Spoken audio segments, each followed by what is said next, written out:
Hello and welcome back to the Ducoscopy Studios here in Geneva. I am joined once again by Bill Zeeb to discuss successful project definition. So Bill, welcome back to the studios. Thanks, Jessica. It's great to be here again to share a few insights that our team's been able to gather over the last years. We try and share our best tips with the audience. Absolutely. Well, it's great to have you back. So tell me, what are the prerequisites for successful business development? Getting projects right is surprisingly neglected when we speak to many organizations. It all begins with, first, a definition of the problem and an understanding of that problem. And often people want to shortcut that and not invest the time to really understand the problem. Once the problem is known and can be quantified, then we can develop a financial value and a goal of where we want to go. Another area where projects often fail is what we call scope creep. And scope creep happens to ambitious project leaders. As their projects are successful, the organization keeps throwing in more problems, and the projects get bigger and bigger until they reach a point where they cannot succeed and they cannot be closed. So putting a fence around what's the scope of the project, we found, has helped many teams to rapidly get through a project and go on to their next one. Finally, understanding the time frame and the team resources necessary.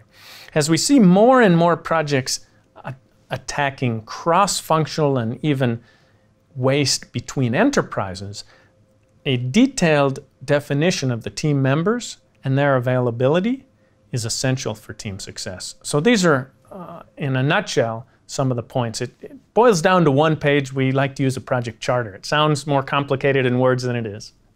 So how important is team leader recruitment when looking at the overall team success?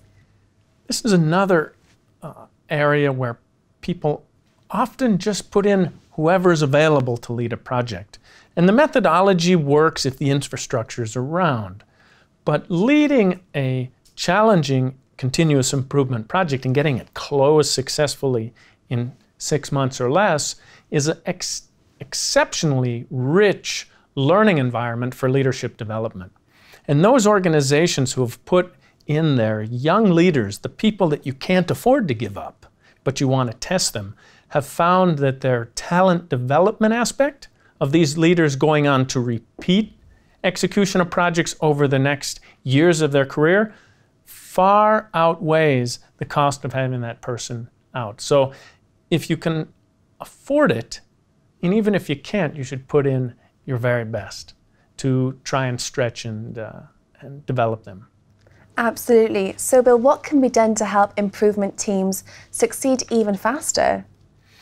A structured team start approach with really a playbook that helps the team to understand stakeholders, that helps them to validate their data, as well as some support from a coach to go through it and make sure sponsor expectations are met and that the process is documented and that the data is clear and sufficient, are all elements that can help a team succeed quickly.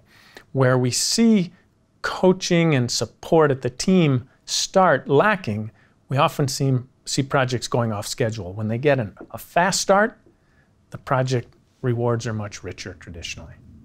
Fantastic. Well, Bill, thank you so much for taking the time to share your insights with us again today. Thank you, Jessica, and I look forward to our next encounter where we'll share what's perhaps our most powerful tool for helping leaders to take big problems and carve them up into pieces.